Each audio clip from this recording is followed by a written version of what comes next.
Hello, welcome to Growing in Uncertainty. My name is Tess Miller, and through my seminar and coaching business, Wings Unfolded, I help people who love what they're doing, but they're not really sure where it's going. And you know by now, if you've been watching these for a while, that I make these videos in part for myself, but of course for you too. The topics that I talk about always relate to whatever's going on in my life and where I might be feeling stuck or uncertain. And my hope is that by sharing what I'm doing about those stuck places in my life, that I can help you with the stuck places in your life too. So we are hopefully growing in uncertainty together. So have you ever had that person in your life who always seems to be really negative? You might be working in a group with them and it seems like they can always find the thing that's going wrong, or they just don't want to go along with what anybody else has to say about it because they're going to find some kind of flaw with it. And it kind of seems like they bring the energy down, or the negativity all around everyone just kind of gets magnified. And they have a tendency to stifle any kind of solution that could be possible. This is what I would call toxic negativity. And I definitely have been this kind of person at various points in my life where it just really feels like I have a lot of negativity that's weighing my energy down. And it's really hard to see anything good or positive happening in life. One time I went to a music festival and I, for whatever reason, was feeling really insecure about myself at the time. And I was just kind of pointing out all of the negative things around me. And my roommate was picking up on that. I think I ended up influencing how she was perceiving things. And we ended up kind of being negative Nellies together. And one day we were supposed to, all the people participating in this festival, we were all supposed to go to a fun pool party. And we decided we were way too cool for that and decided not to go. We were the only ones who decided not to go and decided to spend the day instead walking for like 5 miles to this crummy Mexican restaurant. It totally wasn't worth it. And then we realized we were going to have to walk 5 miles all the way back to where we were staying. And it was not a fun day, actually. We wished that we had actually gone to the pool party. So that is an example of how, my toxic negativity kind of got me into trouble, and I could see how I was choosing that. I was choosing to be in that place, and I could see how it was affecting my life. So anyway, conversely, have you ever noticed the person who's constantly positive, no matter what's going on around them or around you? You might share some kind of difficult experience you're having or an emotion, and they say things like, well, look on the bright side, or, well, it is what it is. You just kind of have to go with it. And it's kind of frustrating because it can feel like they're dismissing your experience in that moment. They can be downplaying whatever emotions you're feeling. Admittedly, I've been this person too. If I'm in a really happy, joyful place in my life, but then somebody shares something with me that they're going through, I might have had a harder time holding space for that emotion in my friend or family member because I was in this really happy, joyful place. But I've had to learn that it's really important to meet people where they are and to really acknowledge and validate what they are. It helps them work through whatever it is that they're going through. And I've also had the experience where I've had a challenging emotion that I needed to sit with, but a well-meaning friend or family member wasn't ready to meet me there for whatever reason, and then encouraged me to take on a completely different outlook, and I wasn't ready for that. Or maybe I was the one that was trying to force myself into more of a positive outlook for whatever reason. This is all toxic positivity, of course. There's been a lot more information about this out there, I think, because of, people like Brene Brown. People have been talking more and more about this toxic positivity and how in certain pockets of our culture, people have a tendency to want to push away any kind of emotion that's difficult or challenging. So the problem with toxic positivity is that it actually makes us end up stuck in the same place as if we're engaging with the toxic negativity. Pushing down those negative emotions, not working through them, means that we just prolong the inevitable, and we end up feeling that negativity at some point down the line. To be honest, sometimes I worry that these videos can be taken as toxic positivity. If somebody is out there reading the news or a Facebook post about something horrible happening in the world, and then they come to my video and I'm all, hey, hi, I'm a coach. It can seem a little bit like I'm very naive or trying to ignore what's going on in the world. And that's not what I'm trying to do at all. My hope is to actually provide a service and a space for people to work through those challenging emotions. That's my hope anyway. But of course, if somebody isn't ready, the idea of shifting from one perspective or one mindset to another, people might not be ready for that, and that is completely understandable. So over the past couple of weeks, the reason why this is coming up for me is because I've been experiencing a lot of transitions over the last, I don't know, it's probably been a little bit longer than I like to let on. But, I've been realizing that getting through this pandemic and going back to work and being back in public, and now with the addition of going back to teaching school and maybe performing live for me too, it's uncomfortable. It's a big transition for me, and sometimes the idea of jumping onto these videos or writing some of the articles that I write and the blogs that I write can feel really jarring. I can tell myself, gosh, I really feel like crap right now. What do you mean I have to talk about finding blessings in the challenges or the meaning of all the madness in the world? It can be really, really hard unless I hold space for whatever's coming up for me.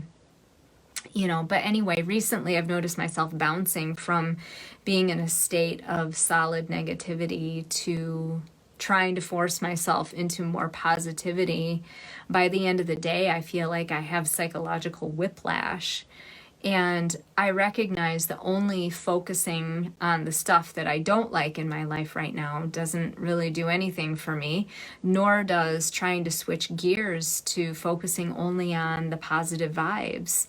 So what can we do when we don't want to get stuck in either toxic state?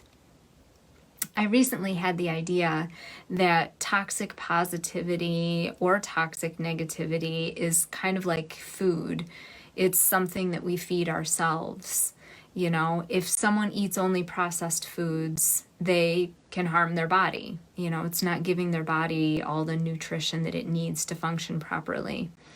The same can be true if somebody only ate, fruits and vegetables and eliminated all the fats and, all of the proteins. This can also be really harmful to the body. Our bodies need a balanced diet, of course, that includes a variety of foods so that we get all the vitamins and minerals that we need to function.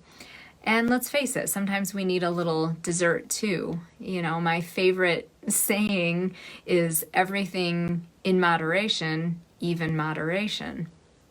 But seriously, why would our emotional bodies be any different than our physical bodies in terms of a need for balance? My husband and I recently had a conversation related to all of this. He too has been kind of navigating the positive negative roller coaster for a while. And, you know, he noticed what was and wasn't working for him in terms of focusing on the positive or dwelling in the negative. And he shared that he's decided to start every single day asking him the question, what does today have to offer to me? And what I love about this question is that it's very neutral. You know, it's not making any kind of expectation about what the day holds. Like, today's going to be great. It doesn't do anything like that. It just opens, it opens him up to the possibility for things to be cool. And it also opens him up to the possibility of allowing the day to unfold. It also allows for the idea that the day itself is going to be doing the work of presenting things to be curious about. You know, it's not like we have to do all the work of finding out what we need to work through in the day. The day will take care of that for you. You just have to let it unfold. So in other words, this question really presents the middle path between that toxic negativity and the toxic positivity. It's you know, if we're stuck in a negative loop, then dropping into more of a neutral standpoint or mindset can be a very gentle but powerful way to get us out of any kind of toxic negativity or positivity. It's very subtle, and it doesn't force us into an energy that we're not ready to be in yet. So finding any kind of neutral statement or question that you can ask yourself can be such a powerful way to finding that middle path of navigating between toxic positivity and toxic negativity. Another thing that you can do is, you know, if you're headed more towards the toxically positive side of things, is to ask yourself the question, how am I doing in expressing my full, authentic self? Or what might I be resisting right now?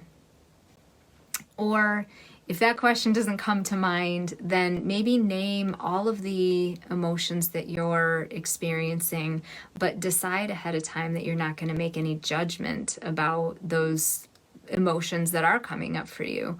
Make it a game to see how long you can make the list of emotions. You know, the interweb is full of all kinds of lists of emotion words. If you get stuck on, I don't know what it is that I'm feeling, but I know that there has to be a word that goes with it. There are all kinds of resources for that. Notice where you might feel energy in your body when you go through some of those words. That can be a really good clue as to what it is that you're authentically feeling in your life. And just stay curious about what you're feeling. It's not permanent. I mean, we all hopefully know that at this point in our lives, that certain strong emotions that we've had at a certain time, with time, they do dissipate, they do get weaker, they don't affect us so much. So just know that whatever comes up for you when you're remaining curious about your emotions, it won't last. We actually have a surprisingly helpful tool on our refrigerator. I don't even remember where this thing came from anymore, but I'm going to show it to you. It's this chart of faces, and there are emotion words underneath every single face. And it has this frame magnet that comes with it so that you can decide, well, today I feel hysterical. Today I feel depressed. Today I feel love struck. And you can be kind of cutesy about it. You can just kind of have fun with it.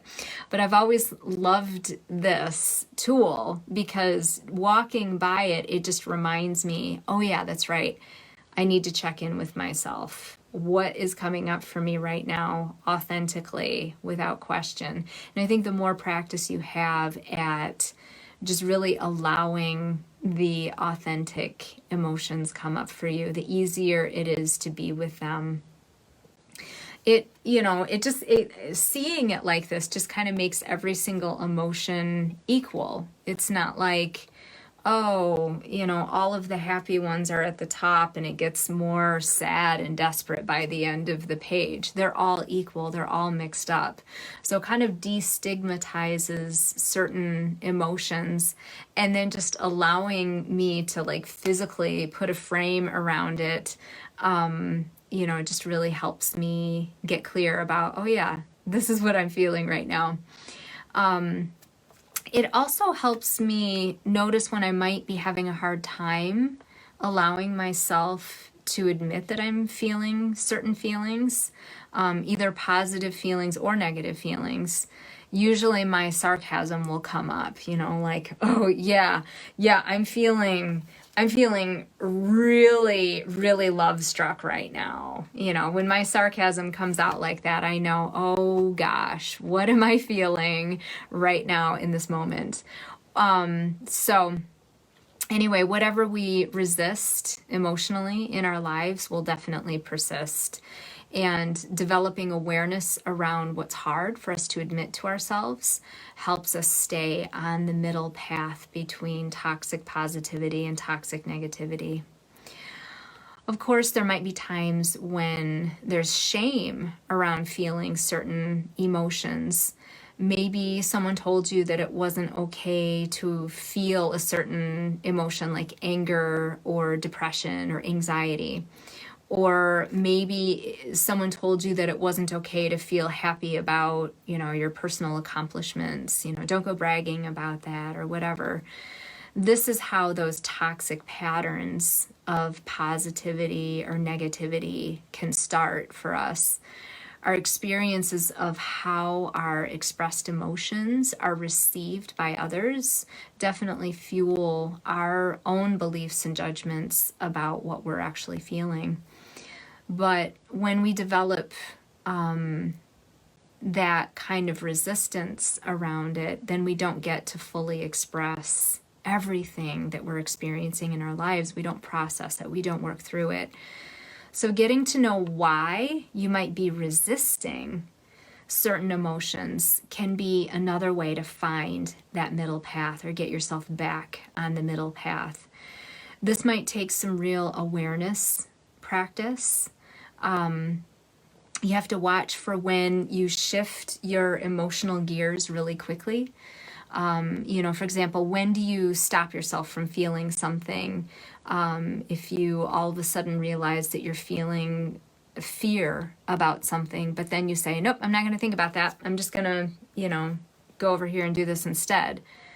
Well, sometimes it's a good idea to distract yourself, but if you notice yourself doing that a lot, that can end up building that fear, that fear energy in your body, and it needs a way to have an outlet. Or when do you rationalize certain things? Like, well, I really shouldn't feel that way because, so-and-so wouldn't like it, or it just makes me feel crummy, so I'm just not going to feel that way. Or maybe I should feel happy because, or I should feel mad because, anytime there's a should statement, that is a red flag for when you might be resisting something. Once you recognize these quick shifts, you can start asking some questions about it, and try to stay as neutral as possible. Try to keep that judgment out of the process as much as possible. Because remember, every single emotion is on a level playing field. They're they're all there for a reason in our lives, and it's up to us to figure out, well, why is this feeling coming up for me right now? So, of course, working with judgmentalism about ourselves or other people might be a great topic for next time. So I hope this message today resonated with you. Thank you so much for joining me. I'm always so grateful to know that people are watching these. And if you have any feedback to share with me, I'd love to hear that as well. Or share with me how you might be working with some of these tools that these videos are sharing. Please like or share these videos with people you think might benefit. That's how more people can find these. And it would just mean a lot to me if you can take the time to do that. And you can stay tuned to any of my updates about any of my workshops or offerings or book seminars, things like that, on my Facebook page or LinkedIn page under my business name, Wings Unfolded. You can also find me on Instagram under my name, Tess Miller. And you can find my YouTube channel. My playlist for these videos is called Growing in Uncertainty, but you can find all my videos under my name, Tess Miller. And of course, if there's anything you would like help with right now in your life, if you're transitioning through something big in your life, feel free to send me a private message. I'd love to help you through that, and I'd love to connect with you. So remember that it's okay to be stuck, but you don't have to stay there. Have an amazing week and take care.